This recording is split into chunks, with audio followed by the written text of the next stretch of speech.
Well, many might argue that it's really about your form of practice.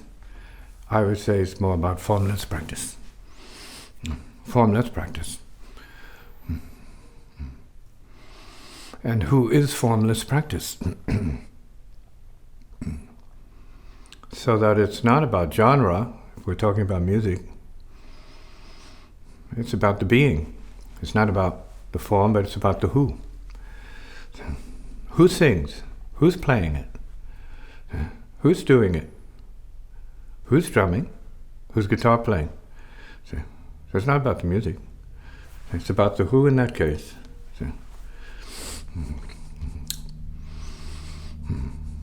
And I think the reference then is about something more concerning a primal connection the individual has that makes it the who of interest. Where's the who coming from? What is it coming out of?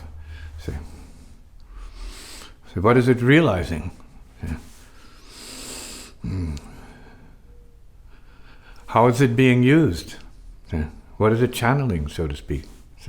All of these are factors. What is one willing to channel beyond themselves and their usual ordinariness? Not that there's anything wrong with that or bad, but could there be more than just ordinariness? Could there be more than just imitating classical music or jazz music and all these really highly virtuosic manifestations of musical intelligence? Could there be more than that? Could there be the source of that? And how far away is one or anyone from the source of what it is? So then it's probably about individual realization and how quickly you assume that, in your case, as an individual. Whoever you are, wherever you are, regardless of what your interest is. In life, sports, music, archery, any activity. Brick building, right? Taxi cab driving, who cares? Right? It's you and source.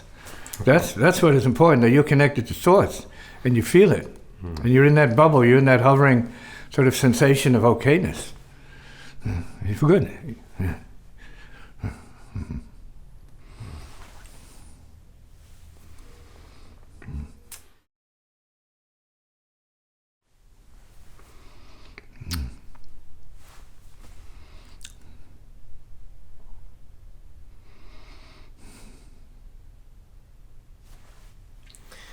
So that seems to make no distinction between the efficacy of practice in any field, whether it's making pots, or martial arts, or doesn't matter, music. Football, basketball, doesn't matter, baseball, car racing, doesn't matter, air racing, plane racing, doesn't matter. So what matters is self-realization, not preoccupation with karma, events, processes, technologies, see? And everything but realization. And we're generally talking about self-indulgent practices to the highest degree, see? Are also not gratifying in the way of, let's say, something as fundamental as self-realization without form, without having to do, see? Without having to be. However, on the flip side of that, whatever you're preoccupied with offers you keys to realization and maybe conscious choice in the process, psychologically speaking, for people to say, well, this is bad, the karma is bad, business is bad, now what do? Suffer it? Or do I have a positive attitude and move beyond my feelings of imprisonment, limitation, or failure? These are mind forms. So even in specific traditions and occupations and activities and processes inherently built into what that might be, whether it's education, politics, in terms of what works, what doesn't work, we need to have a mind that is creatively open and responsive to, let's say, more space. In order to be more useful, let's say, to make contributions that are benefiting oneself and others, to go beyond your own limitations and suffering. So then it's not about the form, it's still going out to the formless and how much you realize you need to be beyond what the problem may be in your case relative to your particular form of practice, occupation, or business. So choices need to be made in every case. And the choice is really unconsciously to be or not to be free. This is choices that are made by policemen and firemen on the spot. To be or not to be free to act in a certain way. To ennoble oneself or to disgrace oneself. On the spot. No regrets.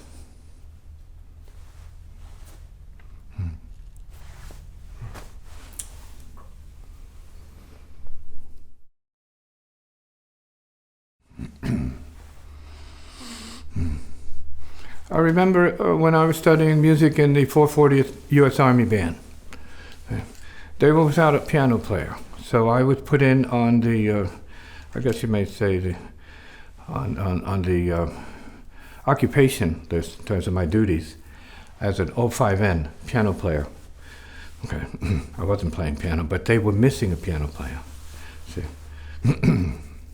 So I became then responsible for teaching myself reading and chords so that I could play in the stage band and be the big band player, you know, I love Freddie Green, box chords, you know. Great service, wonderful music. But that was teaching me something, because prior to that, I had never had the duty of studying music. I did teach myself when I was a child. I was 11 years old or so, I guess, how to read ukulele books so I could accompany my aunt and my mom. See, back in the day when they were into show tunes and we had access to books that had show tunes in them. See. But this is different. See. This is different. It's like classical music, because this is a band. Everything had to be very specific, very scientific and correct. Right? And yet, it was jazz. See? This was a jazz band. So here I had to study the structure, but my ear was awakening to what wasn't that. I had to hear the melodies of all these great composers, jazz composers, but I had my own mind working. See? So the Army Band helped to awaken me to my own voice by contradiction, by some kind of like conflict with what the music was, which is not my music. So I was raised in more of a salsa, jazz culture, dance band culture. And so this was interesting to hear the voice starting to come up against what I was hearing, which was perfect then. Mm-hmm. So we need what we are not to confront us well enough, in some cases, to make us clearly aware of what we are and what we need. See, and I'm not saying that's ego. I think there's a soul factor in that. See?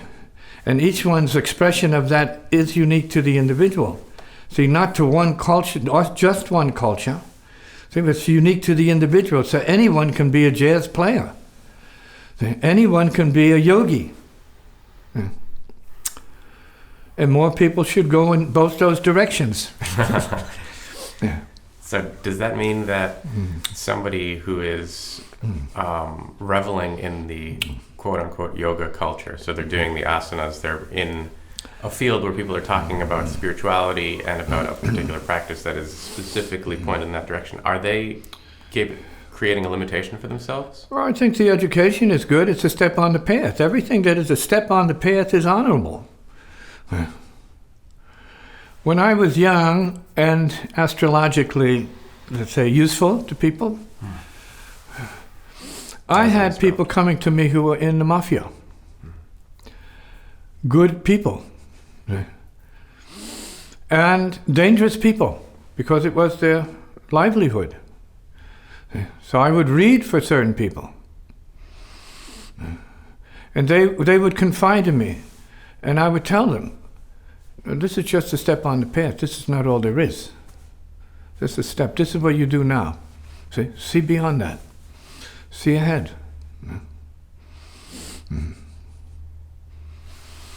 Yeah. In the case of a hitman, someone who said he had bad duties, and so he had questions about it. And basically, he was a Catholic, so that's hard to reconcile. Being a good Catholic, a good follower of Jesus, and yet having that kind of job. See? It's the same with people who are in the military or in the police force. You can be a good Catholic, but you may have to use a gun. See? So there you are, an angel with a gun. See? A protector, but you have to use a gun. See? Or a defender of the country. See? So we have to have an understanding that we are more than what we appear to be, because it's a step on the path to, let's say, enlightenment. Walking your dog is a step on the path. Talking to your neighbor is a step on the path. These are moments, these are flashes, these are nownesses that are very quickly passing by and becoming history. Gone, going into gone. And I think this mindset, which is yogic, which is related to the Dharma process of approaching enlightenment, is very important regardless of what you're doing. You want to make your life a little bit more bearable, so you need to lighten up on who you believe you are and what you're suffering. Try and see a more positive side. Appeal to your own basic goodness and what you want to be and what you need to be, not only for yourself, but how you want to be in terms of a happy being for the sake of other beings. Regardless of your field of interest, regardless of your practice, regardless of your culture, or your belief system. Where's your heart in the matter? What's your heart saying? Is it a troubled heart or is it an enlightened heart? What's the enlightened heart say?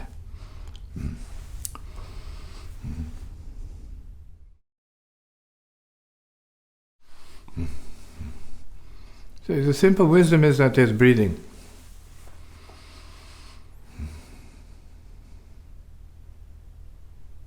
And that there's breathing.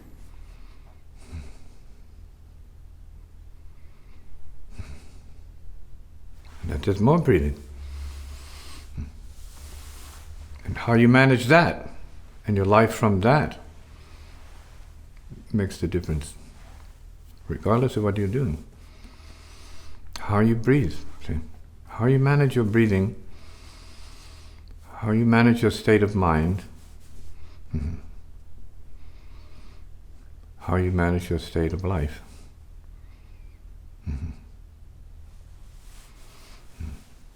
Doesn't matter what you're doing. As a self, as a human, as a thing in the society, as a worker, how you manage the vital, how you manage the primordial relationship you have to light, the forces of creation. That's a factor. And then whether or not you are intelligent enough to see how karma, cultural or familial karma, social karma, media, influences you. See? In support of this basic understanding of the breathing as core of life, first breath, last breath, and whether or not you are using that for your peaceful result, right?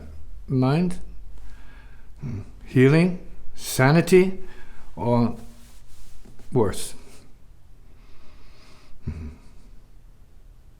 Are you breathing peace? Good karma? Or are you breathing more neuroses? And being used by that and reinforcing and empowering that in your case.